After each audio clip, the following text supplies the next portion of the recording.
ಪೆಹಲ್ಗಾಮ್ನಲ್ಲಿ ಭಯೋತ್ಪಾದಕರ ಶೂಟೌಟ್ಗೆ ಕನ್ನಡದ 3 ಬಲಿಯಾಗಿದ್ರು. ಸಾಕಷ್ಟು ಜನಕ್ಕೆ ಗಂಭೀರ ಗಾಯಗಳು ಕೂಡ ಆಗಿತ್ತು. ಆದರೆ ಈ ಒಂದು ಘಟನೆಯ ನಂತರ ಸಾಕಷ್ಟು ಬೆಳವಣಿಗೆಗಳು ನಮ್ಮ ಇಂಡಿಯಾದಲ್ಲಿ ನಡೀತಾ ಇದೆ. ಚಿತ್ರರಂಗಕ್ಕೂ ಈ ಪೆಹಲ್ಗಾಮ್ಗೂ ಸಾಕಷ್ಟು ಬಾಂಧವ್ಯ ಇದೆ, ಸಂಬಂಧ ಇದೆ. ಯಾಕಂದರೆ ಸಾಕಷ್ಟು ಸಿನಿಮಾಗಳ ಶೂಟಿಂಗ್ ಅಲ್ಲೇ ನಡೀತಾ ಇತ್ತು. ನಮಗೆ ನೆನಪಿರ್ಬೋದು 1999ರಲ್ಲಿ ಶಬ್ದವೇದಿ ಚಿತ್ರದ ಶೂಟಿಂಗ್ ಕೂಡ ಇದೇ ಜಾಗದಲ್ಲಿ ನಡೆಯುತ್ತೆ. ಸೊ ಇದ್ರ ಬಗ್ಗೆ ಮಾತಾಡೋಕ್ಕೆ ನಮ್ಮ ಜೊತೆಗೆ ನಿರ್ದೇಶಕರು ಜೊತೆಗೆ ನಿರ್ಮಾಪಕರಾಗಿರುವಂಥ ಎಸ್ ನಾರಾಯಣ ಅವರಿದ್ದಾರೆ. ಅವ್ರನ್ನ ಮಾತಾಡಿಸ್ತಾ ಹೋಗ್ತೀನಿ. ಸರ್, ಮೊದಲಿಗೆ ಹೇಗಿದ್ದೀರಾ? ನಮಸ್ಕಾರ. ತುಂಬ ಚೆನ್ನಾಗಿದ್ದೀನಿ. ನಾನು ಫಸ್ಟ್ ಕ್ಲಾಸ್ ಆಗಿದ್ದೀನಿ. Thank you. ನಿಮ್ಗೆ ಗೊತ್ತಿರ್ಬೋದು, ಇತ್ತೀಚೆಗೆ ನಡೆದಂಥ ಪೆಹಲ್ಗಾಮ್ ಘಟನೆಯಲ್ಲಿ ಕನ್ನಡದ 3 ಬಲಿಯಾಗಿದ್ದರು. ಸೊ ಈ ಘಟನೆಯ ಬಗ್ಗೆ ಏನು ಹೇಳ್ತೀರಾ ಸರ್? ಮೊದಲನೇದಾಗಿ ನೋವಿದೆ. ಯಾಕೆಂದರೆ ಸಾವು ಅನ್ನೋದು ಮನುಷ್ಯನಿಗೆ ಕಟ್ಟಿಟ್ಟ ಬುತ್ತಿ ಅದು. ಆದರೆ ಈ ರೀತಿ ಆಗಬಾರ್ದು. ಈ ರೀತಿ ಜೀವವನ್ನು ನಾವು ಅವರು ಬಲಿ ತಗೊಳ್ಳೋದು, ಬಲಿ ಕೊಟ್ಟಿರೋದಲ್ಲ, ಅದು ಬಲಿ ತಗೊಳ್ಳೋದು, ಇದು ಕ್ರೌರತ್ವ. ಇದು ಯಾವುದೇ ಒಬ್ಬ ವ್ಯಕ್ತಿಗಾಗಲಿ ರಕ್ತ ಕುದಿಯುತ್ತೆ. ಅದು ಏನೋ ಒಂದು ಹೋರಾಟ ಮಾಡಿ ಜೀವ ಕಳ್ಕೊತೀವಿ, ಎಲ್ಲೋ ಆಕ್ಸಿಡೆಂಟ್ ಆಗಿ ಜೀವ ಹೊರಟೋಗುತ್ತೆ ಅಂದಾಗ ದುಃಖ ಆಗುತ್ತೆ. ಬಟ್ ಇದು ದುಃಖ ಆಗುವಂಥದ್ದಲ್ಲ. ಇದು ಕೋಪ ಬರುತ್ತೆ, ಭಯಂಕರವಾಗಿ ಕೋಪ ಬರುತ್ತೆ. ಸತ್ತವರು ಯಾರೋ ನಮಗೆ ಗೊತ್ತಿಲ್ಲ, ನಮಗೂ ಅವ್ರಿಗೂ ಸಂಬಂಧ ಇಲ್ಲ. ಅದು ನಮಗೆ ಕೋಪ ಯಾಕೆ ಬರುತ್ತೆ ಅಂದರೆ ಈ ಮಣ್ಣಿನ ಶಕ್ತಿ ಅದು. ನಾವು ಭಾರತೀಯರು ಅನ್ನೋ ಒಂದು ದೇಶ ಪ್ರೇಮ ಇದೆಯಲ್ಲ, ಹಾಗಾಗಿ ನಮಗೆ ತುಂಬ ಕೋಪ ಬರುತ್ತೆ. ಈ ರೀತಿಯಾಗಿ ನಡ್ಕೊಳ್ಳೋದು ಮನುಷ್ಯತ್ವ ಅಲ್ಲವೇ ಅಲ್ಲ. ಅದನ್ನು ನಾವು ಎಲ್ಲರೂ ಕೂಡ ಖಂಡಿಸೋದಲ್ಲ, ದಂಡಿಸ್ಬೇಕು. ಎಲ್ಲರೂ ಖಂಡಿಸ್ತಾರೆ, ನಾನು ಕೇಳಿದ್ರೆ ದಂಡಿಸ್ಬೇಕು. ಸರ್, ಕೆಲವರು ಅಲ್ಲಿ ಯಾರು ಬಲಿಯಾಗಿದ್ರು ಅವರ ಕುಟುಂಬಸ್ಥರು ಹೇಳ್ತಾರೆ ಹಿಂದೂಗಳನ್ನೇ ಟಾರ್ಗೆಟ್ ಮಾಡಿಕೊಂಡು ಶೂಟೌಟ್ ಮಾಡಿರೋದು, ಅದರಲ್ಲೂ ಮದುವೆಯಾದವ್ರನ್ನೇ ಟಾರ್ಗೆಟ್ ಮಾಡಿದ್ದಾರೆ, ಹಿಂದೋ ಮುಸ್ಲಿಮೋ ಅಂತ ಹೇಳಿ ನೋಡಿಬಿಟ್ಟು ಶೂಟೌಟ್ ಮಾಡ್ತಾಯಿದ್ರು. ಇದೆಲ್ಲವನ್ನು ವಿವರಿಸ್ತಾರೆ ಒಂದಿಷ್ಟು ಯಾರಲ್ಲಿ ಹೋಗಿದ್ರು, ಜೊತೆಗೆ ಯಾರು ತಮ್ಮ ಕುಟುಂಬವನ್ನು ಕಳ್ಕೊಂಡಿದ್ದಾರೋ ಅವರು ಹೇಳಿದ್ದಾರೆ. ಸೊ ಇದ್ರ ಬಗ್ಗೆ ಏನು ಹೇಳ್ತೀರಾ ಸರ್? ಹಿಂದೂಗಳನ್ನೇ ಟಾರ್ಗೆಟ್ ಮಾಡ್ತಾ ಇರುವಂಥದ್ದು ಎಲ್ಲೋ ಒಂದು ಕಡೆ ಇದು ಬೇರೆ ಥರ ಬೆಳವಣಿಗೆ ಪಡ್ಕೋತಾ ಇದೆ. ತಪ್ಪು. ಯಾವುದೇ ಒಬ್ಬ ವ್ಯಕ್ತಿ ಧರ್ಮ ಪ್ರಚೋದನೆ ಮಾಡಬಾರ್ದು. ಯಾಕೆಂದರೆ ಯಾವುದೇ ಧರ್ಮದಲ್ಲಿ ಹುಟ್ಟಬೇಕು ಅಂತೇಳಿ ಯಾರೂ ಕೂಡ ಬಯಸಿ ಬಂದಿರೋದಿಲ್ಲ. ನಾವು ಹಿಂದಿನ ಜನ್ಮದ ಕರ್ಮ ಪಾಪಗಳು ಏನಿದೆ ಅವುಗಳ ಅನುಸಾರ ಮನುಷ್ಯ ಇಲ್ಲಿ ಜನ್ಮ ತಾಳ್ತಾನೆ. ಅವನು ಯಾವ ಕುಟುಂಬದಲ್ಲಿ, ಯಾವ ಪರಿವಾರದಲ್ಲಿ ಹೇಗೆ ಹುಟ್ಟುತ್ತಾನೆ ಅನ್ನೋದು ಅವನಿಗೆ ಗೊತ್ತೇ ಇರೋದಿಲ್ಲ. ಅವನು ಜನಿಸಿದ ನಂತರ ಅವನು ಬದುಕೇನಿದೆ ಭಗವಂತ ಅವನಿಗೆ ಯಾವ ರೀತಿ ದಾರಿ ತೋರಿಸ್ತಾ ಇರ್ತಾನೆ, ಹಾಗೆ ಅವನು ಬದುಕ್ತಾ ಇರ್ತಾನೆ. ಆದರೆ ನೀನು ಆ ಧರ್ಮದಲ್ಲಿ ಹುಟ್ಟಿದೆಯಲ್ಲ, ನನ್ನ ಧರ್ಮ ವಿರೋಧಿ ಅಂತ ಭಾವಿಸೋದಿದೆಯಲ್ಲ, ಅದು ಯಾವುದೇ ಧರ್ಮದವನಿಗೂ ಕೂಡ ಅದು ಸರಿಯಲ್ಲ, ತಪ್ಪದು. ನಾವು ಮನುಷ್ಯರು ಅಂತ ಬದುಕಬೇಕೇ ಹೊರತು, ಮನುಷ್ಯರು ನಾವೆಲ್ಲ ಮನುಕುಲದವರು. ಈ ಜಗತ್ತಲ್ಲಿ ಎಷ್ಟೋ ಪ್ರಾಣಿ ಪಕ್ಷಿಗಳಿದೆ. ಒಂದು ಪ್ರಾಣಿ ಇನ್ನೊಂದು ಪ್ರಾಣಿನ ಪ್ರೀತಿ ಮಾಡುವಂಥದ್ದನ್ನು ನಾವು ನೋಡ್ತಾ ಇರ್ತೀವಿ ಅಲ್ವ? ಎಷ್ಟೋ ಕಡೆ ನಾವು ವಿಡಿಯೋಗಳು ನೋಡ್ತೀವಿ, ಒಂದು ಬೆಕ್ಕಿನ ಮರಿನ ನಾಯಿ ಹಾಲು ಕುಡಿಸ್ತಾ ಇರುತ್ತೆ, ಇವೆಲ್ಲ ನೋಡಿದ್ದೀವಿ ನಾವು. ಹಾಗಿರುವಾಗ ಒಬ್ಬ ಮನುಷ್ಯ ಇನ್ನೊಬ್ಬ ಮನುಷ್ಯನ ಕೊಲ್ಲೋದೇ ಪಾಪ. ಒಬ್ಬ ಮನುಷ್ಯ ಇನ್ನೊಬ್ಬ ಮನುಷ್ಯನ ದ್ವೇಷ ಮಾಡೋದು ಪಾಪ. ಇಷ್ಟು ಪಾಪಗಳಿರುತ್ತೆ. ಬಟ್ ಕೊಲ್ಲೋದೇ ಅವ್ರ ಧರ್ಮ ಆದರೆ ಅದು ವಿಕೃತ. ಅದು ನನ್ನ ಕೇಳಿದ್ರೆ ಕ್ಷಮಿಸಲೇಬಾರ್ದು. ಅದನ್ನು ಕ್ಷಮೆಗೆ ಅರ್ಹರಲ್ಲದಂಥವ್ರು ಅವರೆಲ್ಲ, ಅವ್ರಿಗೆ ದಂಡಿಸಲೇಬೇಕದು. ಸರ್, ಈ ಒಂದು ಏನು ಇನ್ಸಿಡೆಂಟ್ ನಡೆಯಿತು ಪೆಹಲ್ಗಾಮನ್ನು ಮಿನಿ ಸ್ವಿಟ್ಜರ್ಲ್ಯಾಂಡ್ ಅಂತಲೇ ಕರೀತಾರೆ. ಸೊ ಇಲ್ಲಿ ಸಾಕಷ್ಟು ಸಿನಿಮಾಗಳ ಶೂಟಿಂಗ್ ನಡೆದಿದೆ ಸರ್. ಅದರಲ್ಲಿ ನಿಮ್ಮ ನಿರ್ದೇಶನದ ಶಬ್ದವೇದಿ ಸಿನಿಮಾದ ಶೂಟಿಂಗ್ ಕೂಡ ನಡೆದಿರುವಂಥದ್ದು 1999ರಲ್ಲಿ ನಡೆದಿದೆ ಅಂತ ಹೇಳಿದರೆ, ಸೊ ಆ ದಿನಗಳನ್ನು ಒಮ್ಮೆ ನೆನಪಿಸೋದಾದರೆ ಸರ್? ಇಲ್ಲ, ಆವತ್ತು ಆ್ಯಕ್ಚುಲಿ 370 ಆರ್ಟಿಕಲ್ ತೆಗೆದಿರಲಿಲ್ಲ. ಸ್ವಲ್ಪ ಕಷ್ಟ ಇತ್ತು ಆ ಜಾಗದಲ್ಲೆಲ್ಲ. ಆದರೆ ನಾವು ಶೂಟಿಂಗ್ ಮಾಡುವಾಗ ನಮ್ಗೆ ಯಾವುದೇ ಸಮಸ್ಯೆ ಆಗಲಿಲ್ಲ. ಎಲ್ಲಿ ಬೇಕೋ ಅಲ್ಲೆಲ್ಲ ಹೋಗಿ ಶೂಟಿಂಗ್ ಮಾಡ್ಕೊಂಡು ಬಂದಿದ್ದೀವಿ. ಒಂದು ಸಣ್ಣ ಭಯ ಆಗಲಿ ಭೀತಿ ಆಗಲಿ ಇರಲೇ ಇಲ್ಲ. ಇದ್ದಿದ್ದರೆ ರಾಜ್ಕುಮಾರ್ ಅಂತವ್ರನ್ನ ಕರ್ಕೊಂಡು ಅಲ್ಲಿಗೆ ಹೋಗ್ತಿರ್ಲಿಲ್ಲ ನಾವು. ಯಾಕೆಂದರೆ ಅವರು ಬರೀ ಕಲಾವಿದರಲ್ಲ, ಅವರು ತುಂಬ ದೊಡ್ಡ ಶಕ್ತಿ. ಅವರು ಸಮಸ್ಯೆ ಇದೆ ಅಂತ ಗೊತ್ತಾಗಿರೋ ಹೋಗ್ತಿಲ್ಲ. ನಮಗೇನೂ ಸಮಸ್ಯೆ ಆಗಲಿಲ್ಲ. ಭಾಳ ಚೆನ್ನಾಗಿ 3-4 ದಿನಗಳ ಕಾಲ ಅಲ್ಲಿ ಚಿತ್ರೀಕರಣ ಮಾಡಿಕೊಂಡು ಸ್ವಲ್ಪ ತುಂಬ ಎತ್ತರಕ್ಕೆ ಹೊರಟೋಗಿದ್ವಿ ನಾವು ಅಲ್ಲೆಲ್ಲ. ಅಂದರೆ ಪೀಕ್ ಇನ್ನೊಂದು ಅರ್ಧ ಗಂಟೆ ಜರ್ನಿ ಮಾಡಿದ್ರೆ ಪಾಕಿಸ್ತಾನ. ಅಂದರೆ ಅಷ್ಟು ಹತ್ತಿರ ಎಲ್ಲ ಹೋಗಿ ಶೂಟಿಂಗ್ ಮಾಡಿದ್ವಿ.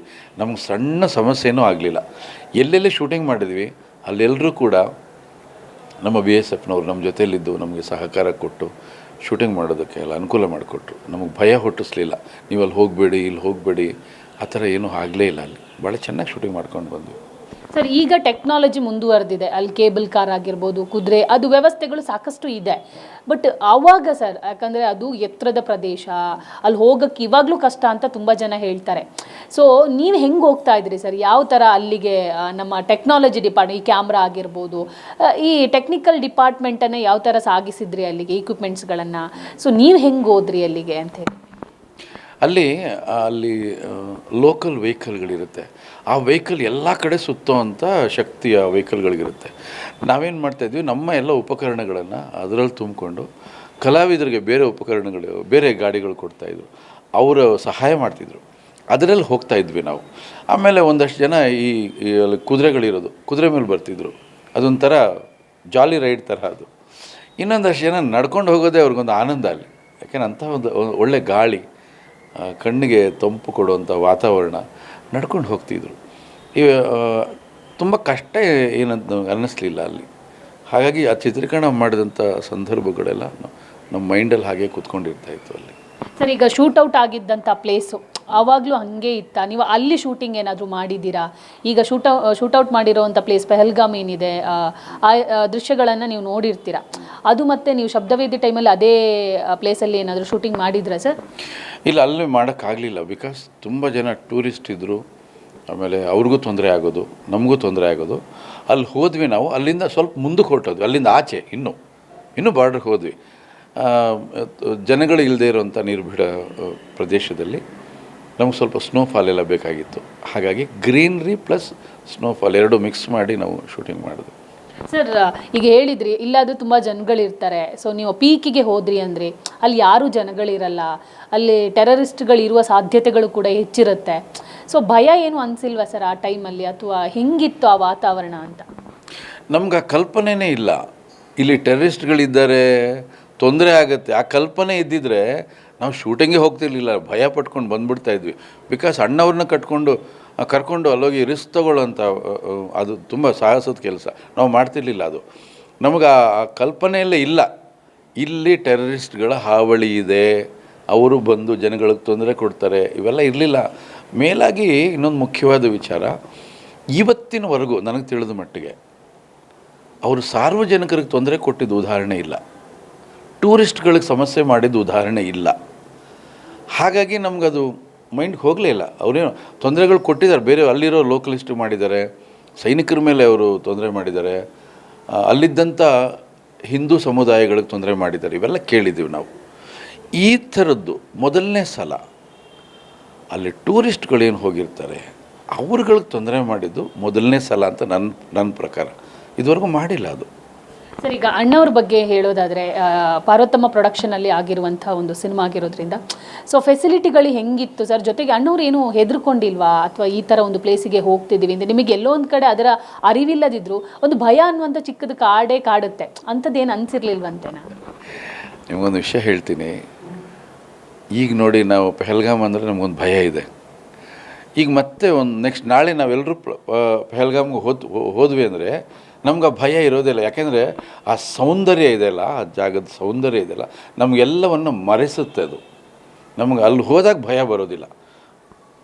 ಯಾವಾಗ ಭಯ ಬರೋದಿಲ್ಲ, ನಾವು ಜಗತ್ತನ್ನೇ ಮರೆತಿರ್ತೀವಿ. ನಾವು ಅಲ್ಲಿರ್ತಕ್ಕಂಥ ಸೌಂದರ್ಯವನ್ನು ಆರಾಧನೆ ಮಾಡೋದೇ ಒಂದು ದೊಡ್ಡ ಬ್ಯೂಟಿ ಅದು.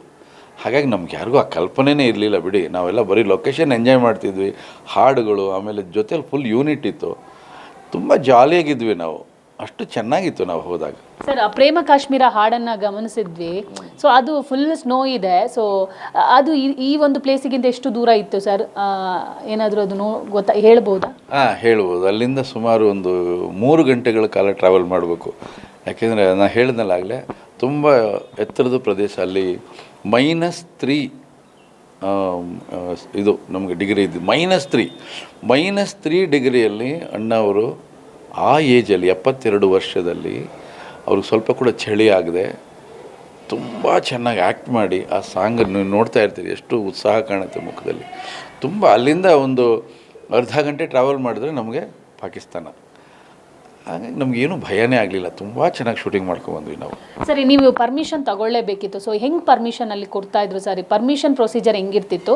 ಜೊತೆಗೆ ಶೂಟಿಂಗ್ ಆಗಬೇಕಾದ್ರೆ ಎಲ್ಲ ಸೋಲ್ಜರ್ಸ್ಗಳು ಇರ್ತಿದ್ರಾ ಹೇಗೆ ಅಂತ?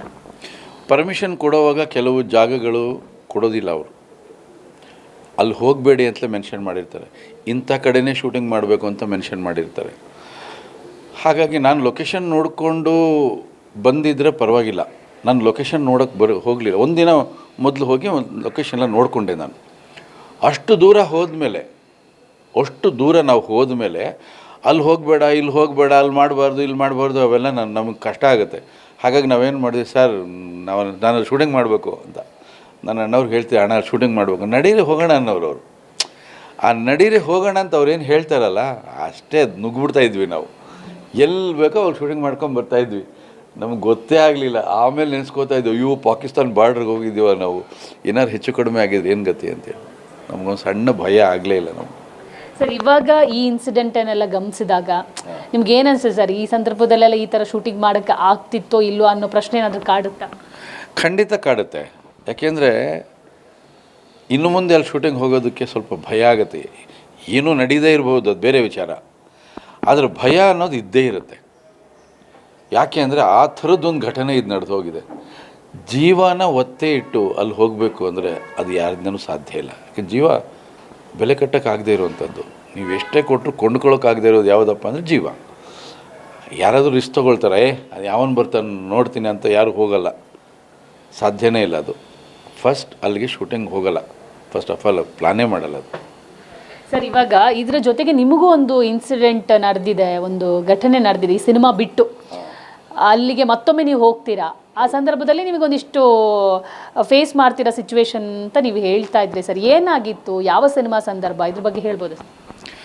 ನಾನು ಅದಾದಮೇಲೆ ಪಂಕಜ್ ಅಮೂಲ್ಯ ಆ್ಯಕ್ಟ್ ಮಾಡಿದ್ದು ಚೈತ್ರದ ಚಂದ್ರಮ, ಅಲ್ಲೂ ಕೂಡ ಲೊಕೇಶನ್ ಪರ್ಮಿಷನ್ ಎಲ್ಲ ತೊಗೊಂಡಿದ್ವಿ. ನಮಗೇನಾಗುತ್ತೆ ಅಂದರೆ ಲೊಕೇಶನ್ ಏನು ಪರ್ಮಿಷನ್ ಕೊಟ್ಟಿರ್ತಾರೆ ಅದು ಯಾವ ಏರಿಯಾ ಅಂತ ನಿರ್ದಿಷ್ಟವಾಗಿ ನಮಗೆ ಗುರ್ಸೋಕ್ಕಾಗೋದೇ ಇಲ್ಲ. ಎಲ್ಲಿ ಚೆನ್ನಾಗಿ ಕಾಣುತ್ತೋ ಅಲ್ಲಿ ಹೋಗ್ತಾ ಇರ್ತೀವಿ ನಾವು. ಒಂದು ಕಡೆ ಹೋದ್ವಿ, ಅಲ್ಲಿ ಶೂಟಿಂಗ್ ಮಾಡಿದ್ವಿ, ಒಂದು 2 ಅವರ್ಸು. ಬೆಳಗ್ಗೆ ತಿಂಡಿ ಮಾಡಿದ್ವಿ. ತಿಂಡಿ ಆದಮೇಲೆ ನಾನು ಮುಂದೆ ತಿಂಡಿ ಮಾಡಿದ್ವಿ, ಅಲ್ಲಿ ಹೋಗೋಣಪ್ಪ ಅಂತ ಕರ್ಕೊಂಡು ಹೋಗ್ತಾಯಿದ್ವಿ. ನಮ್ಮ ಗಾಡಿಗಳೆಲ್ಲ ಸುಮಾರು ಒಂದು 20 ಗಾಡಿ ಜೋರಾಗಿ ಹೋಗ್ತಿದ್ರೆ ಹಿಂದ್ಗಡೆ ಮಿಲ್ಟ್ರಿ ಗಾಡಿ ಬಂದುಬಿಡ್ತು, ನಮ್ಮನ್ನು ಅಟ್ಟಿಸ್ಕೊಂಡು ಬಂತು. ಓವರ್ಟೇಕ್ ಮಾಡೋಕ್ಕಾಗಲ್ಲ, ಅಲ್ಲಿ ಎಲ್ಲ ಸಣ್ಣ ಇದು ಹಾರ್ನ್ ಹೊಡಿತಾನೇ ಇದ್ದಾರೆ. ನಾನು ಏನೇ ಹಾರ್ನ್ ಹೊಡಿತಾನೆ, ಎಲ್ಲಿ ಸೈಡ್ ಬಿಡೋದು, ಬರೋಕ್ಕೆ ಹೇಳೋ ಸುಮ್ಮನೆ ಮೆಲ್ಲಗೆ ಅಂತ ನಾವು. ಅವ್ರು ಮಿಲ್ಟ್ರಿ ಗಾಡಿಯವರು. ಆಮೇಲೆ ಜೋರು ಕೂಗಾಡ ಶುರು ಮಾಡಿದ್ರು. ಎಲ್ಲ ಗಾಡಿಗಳು ನಿಲ್ತಿದ್ದಾಗೇ ಎಲ್ಲ ಓಡಿ ಬಂದರು. ಬುದ್ಧಿ ಇದೆಯೇನ್ರಿ ನಿಮಗೆ? ಎಲ್ಲಿ ಹೋಗ್ತಾ ಇದ್ದೀರಾ ಗೊತ್ತಾ ನೀವು ಅಂದರು. Sir shooting ಹೋಗ್ತಾಯಿವಿ. ಶೂಟಿಂಗ್ ಅಲ್ಲ, ನೀವು ಹೋಗ್ತಿರೋ ಜಾಗ ಯಾವುದು? ಅಲ್ಲಿ ನೋಡಿ, ಅಲ್ಲಿ ಗೆರೆ, ಅದು ಪಾಕಿಸ್ತಾನ ಅಂದರು. ನಮ್ಗೆ ಗೊತ್ತಿಲ್ಲ ಅದು. ನೋಡ್ತಾ ಇದ್ವಿ, ಆ ಗೆರೆನ ಅದು ಪಾಕಿಸ್ತಾನ ಬಾರ್ಡ್ರ, ನಮ್ಗೆ ಗೊತ್ತಿಲ್ಲ. ಇಲ್ಲಿಗೆ ಪೆಹಲ್ಗಾಮಿಗೆ ತುಂಬ ಹತ್ತಿರ ಅದು. ಆಮೇಲೆ ಸರ್ ಇಲ್ಲ ಸರ್, ನಾವು ಕರ್ನಾಟಕದಿಂದ ಬಂದಿದ್ದೀವಿ, ಶೂಟಿಂಗ್ ಮಾಡಬೇಕು ಸರ್ ಇಲ್ಲಿ. ಶೂಟಿಂಗ್ ಮಾಡಬೇಕು ಅಂದರೆ ಫಸ್ಟ್ ಇಲ್ಲಿ ಪರ್ಮಿಷನ್ ಕೊಟ್ಬಿಟ್ಟು ನಮ್ಗೆ ಹೇಳ್ಬಿಟ್ಟಲ್ಲ ಹೋಗಬೇಕು. ನಿಮ್ಗೆ ಏನಾರು ಹೆಚ್ಚು ಕಮ್ಮಿ ಆದ್ರಿ ಯಾರು ಜವಾಬ್ದಾರು? ನಾವೆಲ್ಲ ಕೆಲಸ ಹೋಗ್ಬಿಡುತ್ತೆ ನಮಗೆ ಅಂತ ಬೈಯಕ್ಕೆ ಶುರು ಮಾಡೋದು.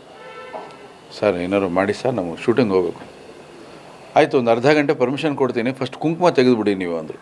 ನನ್ನ ಹಣೆಯಲ್ಲಿ ಕುಂಕುಮ ಇತ್ತಲ್ಲ, ಕುಂಕುಮ ತೆಗೆದುಬಿಡಿ ಅಂದರು. ನನಗೆ ಯಾಕೋ ಅದು ಸ್ವಲ್ಪ ಬೇಜಾರಾಯಿತು. ಬೇಡ ಬಿಡಿ ಸರ್, ನಂಗೆ ಲೊಕೇಶನ್ನೇ ಬೇಡ ಅಂದೆ. ಅಲ್ಲ, ನೀನು ಅಲ್ಲಿಗೆ ಹೋಗ್ತಾ ಇದ್ರಲ್ಲ. ಬೇಡ ಸರ್, ಕುಂಕುಮ ತೆಗೆದುಬಿಟ್ಟು ಅಲ್ಲಿಗೆ ಯಾಕೆ ಹೋಗಿ ಶೂಟಿಂಗ್ ಮಾಡಲಿ? ನಾನು ಕುಂಕುಮ ತೆಗಿಯಲ್ಲ ಸರ್, ನಾನು ಬೇರೆ ಕಡೆ ಹೋಗ್ತೀನಿ ಅಂತ ಗಾಡಿ ತಿರುಗಿಸ್ಬಿಟ್ಟೆ. ಅದೇನು ಅನ್ನಿಸ್ತೋ ಏನೋ ಗೊತ್ತಿಲ್ಲ ಅವ್ರಿಗೆ. ಸರಿ ಆಯಿತು, ಸ್ವಲ್ಪ ಹೊತ್ತು ಮಾಡ್ಕೊಳ್ಳಿ ಬನ್ನಿ ಅಂತೇಳಿ ಕರ್ಕೊಂಡು ಹೋಗಿ ಅವರೆಲ್ಲ ಜೊತೆಯಲ್ಲೇ ಇದ್ದು ನನಗಲ್ಲೇ ಶೂಟಿಂಗ್ ಮಾಡಿಸಿ, ಮಧ್ಯಾಹ್ನ ನಮ್ಮ ಜೊತೆಲೇ ಅವ್ರು ಊಟ ಮಾಡಿ ಸಂಜೆವರೆಗೂ ಅಲ್ಲೇ ಶೂಟಿಂಗ್ ಮಾಡೋಕ್ಕೆ ಜೊತೆಲೇ ಇದ್ರು ಅವರು. ಅದು ಘಟನೆ ಮೊನ್ನೆ ನನಗೆ ನೆನಪಾಯಿತು. ಅಂದರೆ ಧರ್ಮವನ್ನು ಗುರುತಿಸಿ ಕೊಂದಿದಾರಲ್ಲ, ನನಗೆ ಅಲ್ಲಿ ಕನೆಕ್ಟ್ ಆಯಿತು. ಯಾಕೆ ಕುಂಕುಮ ತೆಗಿಯೋಕ್ಕೆ ಹೇಳಿದ್ರು ಅಂತ ಮೊನ್ನೆ ನೆನಪಾಯಿತು ನನಗೆ. ಬಿಕಾಸ್ ಆ ಥರದ್ದು ಗಾಳಿ ಅವಾಗಿಂದ ಬೀಸ್ತಾ ಇರ್ಬೋದೇನೋ ಗೊತ್ತಿಲ್ಲ.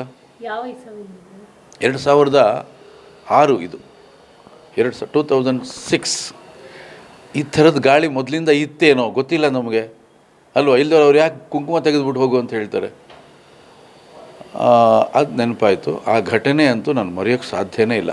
ಒಂದು ವೇಳೆ ಆವತ್ತು ಆಫೀಸರ್ಸ್ ಬರದೆ ನಾವೆಲ್ಲ ಅಲ್ಲೋಗಿ ಶೂಟಿಂಗ್ ಮಾಡಿದರೆ, ಬಹುಶಃ ಏನಾದರೂ ಒಂದು ದುರ್ಘಟನೆ ನಡೆದಿದ್ದರೆ ನಡೀತಿತ್ತೇನೋ ಗೊತ್ತಿಲ್ಲ ನನಗೆ. ಅವತ್ತು ನಮ್ಮ ಯೂನಿಟ್ ಇದ್ದಿದ್ದು ಒಂದು 60 ಜನ ನಮ್ಮ ಚಿತ್ರತಂಡ.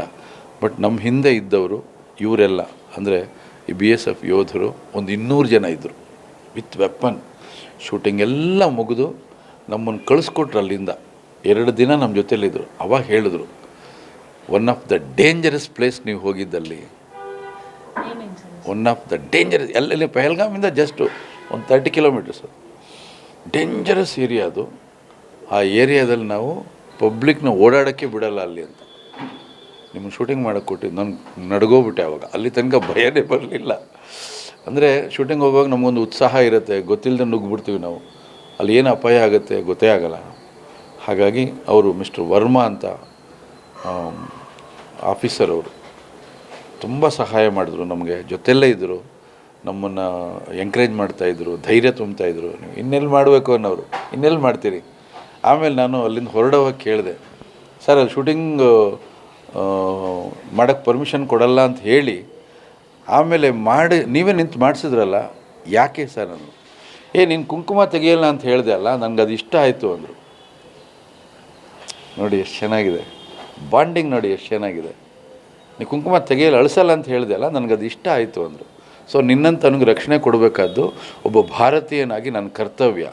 ಹಾಗಾಗಿ ನಾನು ನಿಂತು ನಿನಗೆ ಅಲ್ಲಿ ಪರ್ಮಿಷನ್ ಕೊಟ್ಟು ನಿನ್ನ ಕಾವಲಿದ್ದೀನಿ, ನಾನು ನಿನಗೇನು ತೊಂದರೆ ಆಗಬಾರ್ದು. ರೋಮಾಂಚನ ಆಗೋಯ್ತು ನನಗೆ. ಸರ್ ಈಗ ಅದು ಅನ್ಸುತ್ತೆ ಸರ್, ಇವಾಗಲೂ ಅದು ಹಿಂದೂ ಮುಸ್ಲಿಂ ಅನ್ನುವಂಥದ್ದು ಅಲ್ಲಿ ಒಂದು ಇದೆ, ಟಾರ್ಗೆಟ್ ಮಾಡೇ ಮಾಡ್ತಾರೆ ಅಂತ ನಿಮಗೆ ಆ ಸಂದರ್ಭದಲ್ಲಿ ಏನಾದರೂ ಅನ್ಸುತ್ತೆ, ಅಥವಾ ಅವ್ರೇನಾದರೂ ಹೇಳಿದ್ರ ಸೋಲ್ಜರ್ಗಳು? ಇಲ್ಲ, ನನಗೆ ಯಾರೂ ಹೇಳಲಿಲ್ಲ. ಬಟ್ ಆ ಥರದ್ದು ನಡೆದಿದೆ ಅಲ್ಲಿ ಹಿಂದೂ ಸಮುದಾಯಗಳ ಸಂಖ್ಯೆಗಳನ್ನು ಕಡಿಮೆ ಮಾಡಿದಾರಲ್ವ. ನಮಗೆ ಸ್ವಾತಂತ್ರ್ಯ ಬಂದಾಗ ಎಷ್ಟಿತ್ತು? ಪಂಡಿತರ ಕರ್ಮಭೂಮಿ ಅದು ಅಲ್ವೇ? ಕಾಶ್ಮೀರ ಅಂದರೆ ಏನದು? ನಮ್ಮ ದೇಶದ ಪವಿತ್ರವಾದ ಪಂಡಿತರ ಕರ್ಮಭೂಮಿ. ಅವರು ತಪಸ್ಸು ಮಾಡ್ತಾಯಿದ್ರು, ಧ್ಯಾನ ಮಾಡ್ತಿದ್ರು. ಎಷ್ಟು ಜನ ಇದ್ದಾರೆ, ಎಷ್ಟು ಕಮ್ಮಿ ಆಗೋಯ್ತು ಸಂಖ್ಯೆ. ಎಲ್ಲಿ ಹೋದ್ರು ಅವರೆಲ್ಲ? ಎಲ್ಲಿ ಹೋದರು? ಆ ಕುಟುಂಬಗಳು ಎಲ್ಲಿ ಹೋಯಿತು? ಅಲ್ಲಿಗೆ ಏನರ್ಥ? ಆ ಸಂಖ್ಯೆಯನ್ನು ಕುಗ್ಗಿಸುವ ಪ್ರಯತ್ನ ಆ ಕಾಲದಿಂದಲೂ ಇದೆ ಅನ್ನೋದಾಯಿತು. ಅದೇನು ಹೊಸದಾಗಿ ನೆನ್ನೆ ಹುಟ್ಕೊಂಡಿರೋದಲ್ಲ ಅದು. ಆ ಸಂಖ್ಯೆಯನ್ನು ಕುಗ್ಗಿಸಿದಾಗ ಇವರ ಶಕ್ತಿ ಜಾಸ್ತಿ ಆಗುತ್ತೆ ಅನ್ನೋದು ಅವರು ಕ್ಯಾಲ್ಕುಲೇಷನ್. ಆ ರೀತಿ ನಡೆದಿದೆ ಅದು. ಸರ್ ಇವಾಗ ನೀವು ಹೇಳ್ತಾ ಇದ್ರಿ, ನೀವು ಹೋದಂಥ ಶೂಟಿಂಗಿಗೂ ಪಹಲ್ಗಾಮ್ಗೂ ಒಂದು 30 ಕಿಲೋಮೀಟರ್ ಡಿಫ್ರೆನ್ಸ್ ಅಂತ. ಅಂದರೆ ಭಯೋತ್ಪಾದಕರು ಅಲ್ಲೇ ಸುತ್ತಾಡುವ ಚಾನ್ಸಸ್ಗಳು ಜಾಸ್ತಿ ಇರುತ್ತೆ ಅಂತ. ಇಲ್ಲ, ಅವರು ಒಬ್ಬರು ಹೇಳಿದ್ರು ಸರ್, ಭಯೋತ್ಪಾದಕರು ನಿಮ್ಮ ಜೊತೆಯಲ್ಲೇ ಇರ್ತಾರೆ, ನಿಮ್ಗೆ ಗೊತ್ತೇ ಆಗಲ್ಲ. ಅವರು ಏನು ಬೋರ್ಡ್ ಹಾಕ್ಕೊಂಡು ಓಡಾಡ್ತಾರ, ನಾನು ಭಯೋತ್ಪಾದಕ ಅಂತ?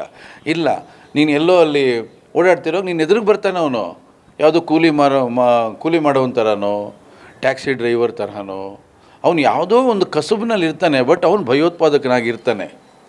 ಅವಕಾಶಗಳನ್ನು ಬಳಸ್ಕೋತಾನೆ. ಎಚ್ಚರಿಕೆಯಿಂದ ಇರಿ. ನಿಮ್ಗೆ ಅನುಮಾನ ಬಂತು ಅಂದರೆ ನಮಗೆ ಮಾಹಿತಿ ಕೊಡಿ ಅಂತ. ನಮಗೆ ಹೆದರಿಸಲಿಲ್ಲ ಅವರು, ಎಚ್ಚರಿಸಿದ್ರು ಅಷ್ಟೇ. ಹಾಗಾಗಿ ಭಯೋತ್ಪಾದಕರು ಸಪ್ರೇಟಾಗಿ ಒಂದು ಕಡೆ ಕೂತ್ಕೊಂಡು ಅದೇ ವೃತ್ತಿ ಅಂತ ಏನು ಮಾಡ್ತಿರಲ್ಲ ಅವರು. ಅವ್ರಿಗೆ ಬೇರೆ ವೃತ್ತಿ ಇರುತ್ತೆ. ಎಲ್ಲ ಕಡೆ ಗಮನ ಹರಿಸ್ತಾ ಇರ್ತಾರೆ, ಎಲ್ಲರ ಜೊತೆಯಲ್ಲೂ ಇರ್ತಾರೆ. ಎಲ್ಲ ಚಲನವಲನಗಳನ್ನು ಅವರು ನಿಗಾ ಇಟ್ಕೊಂಡಿರ್ತಾರೆ. ಯಾವಾಗ ಏನು ಮಾಡಬೇಕು ಅಂತ ಪ್ಲ್ಯಾನ್ ಮಾಡಿರ್ತಾರೆ, ಆ ಥರ ಮಾಡಿದ್ದಾರೆ ಅಷ್ಟೇ. ಸರ್ ಈ ಒಂದು ಇನ್ಸಿಡೆಂಟಿಂದ ಮುಂದೆ ಶೂಟಿಂಗ್ ಹೋಗೋವರಿಗೂ ಸಮಸ್ಯೆ ಆಗ್ಬೋದು. ನೆಕ್ಸ್ಟ್ ಈಗ ಕೆಲವೊಂದು ಸಿನಿಮಾಗಳು ನೆಕ್ಸ್ಟ್ ಅಲ್ಲೇ ಶೂಟಿಂಗ್ ಮಾಡಬೇಕು ಅಂತ ಪ್ಲ್ಯಾನ್ ಹಾಕ್ಕೊಂಡಿರ್ತಾರೆ, ಅವರಿಗೆಲ್ಲ ಸಮಸ್ಯೆ ಆಗ್ಬೋದು ಅಂತ ಅನ್ಸುತ್ತಲ್ವ? ಶೂಟಿಂಗ್ ಹೋಗಬೇಕು ಅಂತ ಸದ್ಯಕ್ಕೆ ಯಾರು ಯೋಚನೆ ಮಾಡಲ್ಲ. ಫಸ್ಟ್ ಆಫ್ ಆಲ್ ಎರಡನೇದು ಯೋಚನೆ ಮಾಡಿದ್ರು ಕೂಡ ಪರ್ಮಿಷನ್ ಕೊಡಲ್ಲ. ಎರಡನೇದು ಅಲ್ಲಿಗೆ ಮುಗಿದೋಯ್ತು ಸದ್ಯಕ್ಕೆ. ನನಗೆ ತಿಳಿದ ಮಟ್ಟಿಗೆ ಒಂದು ಕಡೆ ಕಸ ಇತ್ತು ಅಂದರೆ ಆ ಕಸನ ಕ್ಲೀನ್ ಮಾಡೋವರೆಗೂ ಅಲ್ಲಿ ನಾವು ಹೆಜ್ಜೆ ಇಡಲ್ಲ. ಈಗ ಅಲ್ಲಿ ಕಸ ಇದೆ, ನಮ್ಮ ಸರ್ಕಾರ ಕ್ಲೀನ್ ಮಾಡುತ್ತೆ ಅನ್ನೋ ನಂಬಿಕೆ ಇಡೀ 140 ಕೋಟಿ ಭಾರತೀಯರು ನಿರೀಕ್ಷೆ ಮಾಡ್ತಿದ್ದಾರೆ. ಕಸವನ್ನು ಶುದ್ಧಿ ಮಾಡ್ತಾರೆ ಅಂತ. ಕಸ ಶುದ್ಧಿ ಆದಮೇಲೆ ಯಥಾ ಪ್ರಕಾರ ನಡೀತಾ ಇರುತ್ತಲ್ಲಿ. ಈಗ ಮುಂಬೈಯಲ್ಲಿ ಆ ತಾಜ್ ಹೋಟೆಲ್ಲು ಘಟನೆ ಎಲ್ರಿಗೂ ನೆನಪಿದೆ. ಆ ಘಟನೆ ಆಗಿ 10ನೇ ದಿವಸದಲ್ಲಿ ಅಲ್ಲಿ ಬುಕ್ಕಿಂಗ್ ಬರ್ತಾ ಇತ್ತಲ್ಲ ಅಲ್ವಾ? ಅಂದರೆ ನಮ್ಮ ಭಾರತೀಯರು ಹೇಗೆ ಅಂದರೆ, ನಾವೆಲ್ಲವನ್ನು ಭಾಳ ಬೇಗ ಮರಿತೀವಿ. ಎಲ್ಲವನ್ನು ಹೆದರಿಸೋ ಶಕ್ತಿ ನಮಗಿದೆ, ಎಲ್ಲವನ್ನು ಅರಗಿಸ್ಕೊಳ್ಳೋ ಶಕ್ತಿ ನಮಗಿದೆ. ನಾವು ಹೆದರ್ಕೊಂಡು ಕೂತ್ಕೊಳ್ಳೋರಲ್ಲ, ನಾವು ಹೆದರ್ಸೋಕ್ಕೆ ನಿಂತ್ಕೊಳ್ಳೋರು ನಾವು. ಹಾಗಾಗಿ ನಮ್ಗೆ ಅದು ಯಾವುದೂ ಕಾಡೋದು ಇಲ್ಲ. ಬಟ್ ಏನು ರೋಷ ಹೇಗೆ ಬರುತ್ತೆ ಅಂದರೆ, ಆ ಘಟನೆ ನೋಡಿದಾಗ ಪ್ರತಿಯೊಬ್ಬ ಭಾರತೀಯನಿಗೂ ಕೂಡ ನಾನು ಅಲ್ಲಿ ಇಲ್ವಲ್ಲ ಅನ್ನೋದು ಬರುತ್ತೆ. ಏನಾಯಿತು, ಒಬ್ಬ ಕೈಯಲ್ಲಿ ವೆಪನ್ ಇಟ್ಕೊಂಡು ಇನ್ನೊಬ್ಬರನ್ನ ಶೂಟ್ ಮಾಡೋದು ಗಂಡಸ್ತನ ಅಲ್ಲ ಅದು. ಅದು ಗಂಡಸ್ತನ ಅಲ್ಲ ಅದು. ನನ್ನ ಕೈಯಲ್ಲೂ ಆಯುಧ, ನಿನ್ನ ಕೈಯಲ್ಲೂ ಆಯುಧ ಇದ್ದಾಗ ಅದು ಗಂಡಸ್ತನ. ಅಥವಾ ಇಬ್ಬರ ಕೈಯಲ್ಲೂ ಆಯುಧ ಇಲ್ಲದೆ ಇದ್ದಾಗ ಅದು ಗಂಡಸ್ತನ.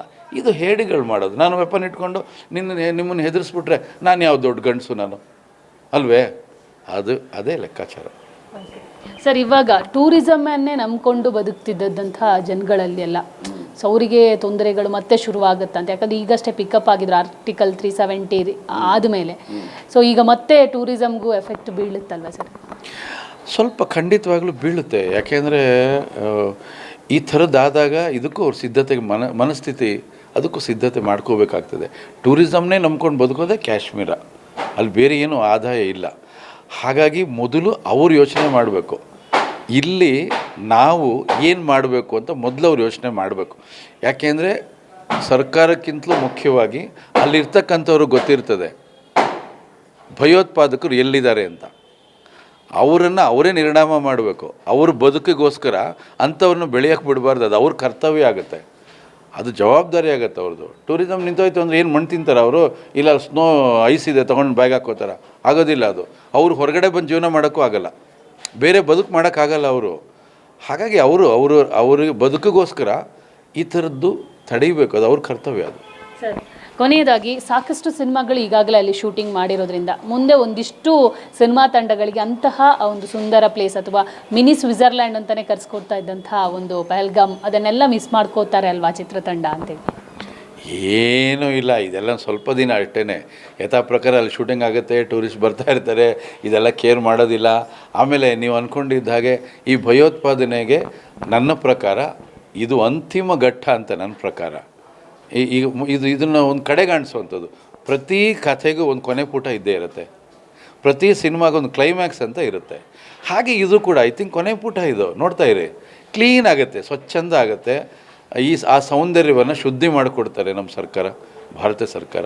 ಮೋದಿಯವರು ಪಣ ತೊಟ್ಟಿದ್ದಾರೆ, ಮಾಡ್ತಾರೆ. ನಂಬಿಕೆ ವಿಶ್ವಾಸ ಇಟ್ಕೊಂಡಿದ್ದೀವಿ, ಖಂಡಿತ ಆಗುತ್ತೆ. ನೋಡಿದ್ರಲ್ಲ, ಇದಿಷ್ಟು ನಿರ್ದೇಶಕರಾಗಿರುವಂಥ ಎಸ್ ನಾರಾಯಣ್ ಅವರ ಮಾತಾಗಿತ್ತು. ಅವರು ಶಬ್ದವೇದಿ ಸಿನಿಮಾ ಆಗಿರ್ಬೋದು ಅಥವಾ ಚೈತ್ರದ ಚಂದ್ರ ಆಗಿರ್ಬೋದು, ಇಂಥ ಸಿನಿಮಾಗಳನ್ನು ಮಾಡಬೇಕಾದ್ರೆ ಯಾವ ಥರ ಎಲ್ಲ ಇನ್ಸಿಡೆಂಟ್ಗಳನ್ನು ಎದುರಿಸಿದ್ರು, ಅದರ ಜೊತೆಗೆ ಯಾವೆಲ್ಲ ಅನುಭವಗಳನ್ನು ಅವರು ಅನುಭವಿಸಿದ್ರು ಅನ್ನೋ ಮಾತನ್ನು ಹೇಳಿದರು. ಕ್ಯಾಮರಾ ಪರ್ಸನ್ ಸಂದೇಶ್ ಜೊತೆ ದೀಪಿಕಾ, ಪವರ್ ಟಿವಿ, ಬೆಂಗಳೂರು.